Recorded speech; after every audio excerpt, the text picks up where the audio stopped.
यूयं निर्लोके बत भूरिभागा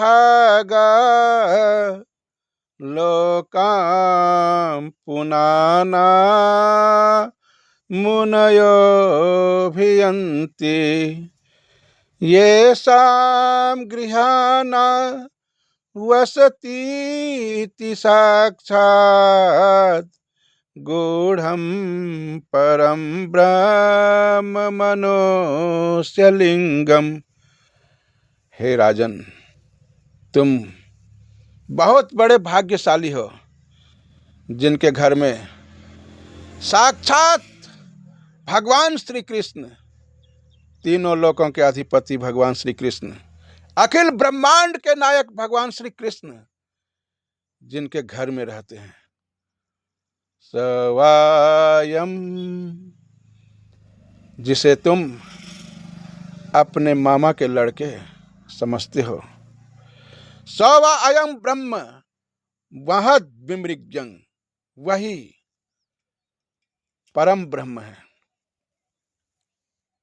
और भगवान के बारे में यहाँ ये श्लोक 2 बार आया है। एक बार तो प्रहलाद जी के चरित्र के पहले और एक बार प्रहलाद चरित्र के बाद में। की आज्ञा को उन्होंने मान लिया, सर्वश्रेष्ठ मान लिया।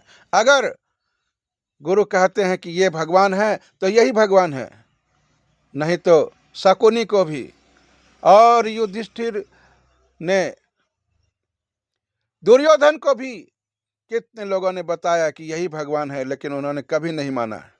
नहीं, ये ग्वाला जूठन पत्तल उठाने वाला कैसे भगवान हो सकता है। लेकिन युधिष्ठिर ने अपने गुरु के सामने जाकर अनुनय विनय किया और कहा कि आज उम्र के 55वें दहलीज पर हम खड़े हैं। 5 साल में बालक ध्रुव ने और 6 साल में प्रहलाद में भगवान का दर्शन किया, लेकिन उम्र के 55वें दहलीज में पार होने के बाद भी आज भगवान का दर्शन नहीं हो रहा है। कब होंगे? उन परम पिता परमात्मा के दर्शन कब होंगे? तब उनके गुरु नारद जी ने उन्हें उपदेश दिया और कहा, भगवान के दर्शन तो तुम्हें सदैव होते हैं, तुम्हें ही क्यों, इस मानव मात्र को किसी न किसी रूप में भगवान सदैव दर्शन देते हैं। लेकिन भगवान का दर्शन प्राप्त करने के बाद भी उन्हें भगवान मानना यही तो कठिन है। इसके लिए दिव्य चक्षु, और अर्जुन को दिव्यम ददामि ते चक्षु पश्चिम योगमेश्वरम, मैं ही भगवान हूं, लेकिन तुम उसे देख नहीं सकते। देखने के लिए दिव्य दृष्टि।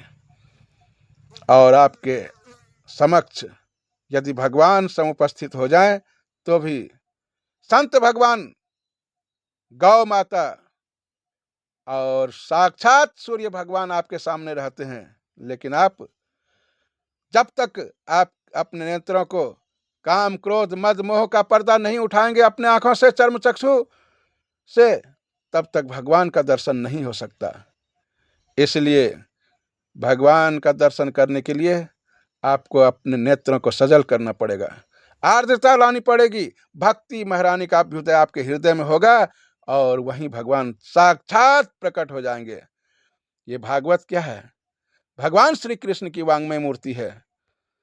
और इनकी यदि कृपा हो जाए, जो इनके कथा करते हैं, ऐसे संत महापुरुषों का जो विषयों से सदैव दूर रहते हैं, ऐसे विरक्त महापुरुषों का यदि आपको दर्शन हो जाए, उनका सत्संग का लाभ हो जाए, तो इससे ज्यादा और क्या हो सकता है।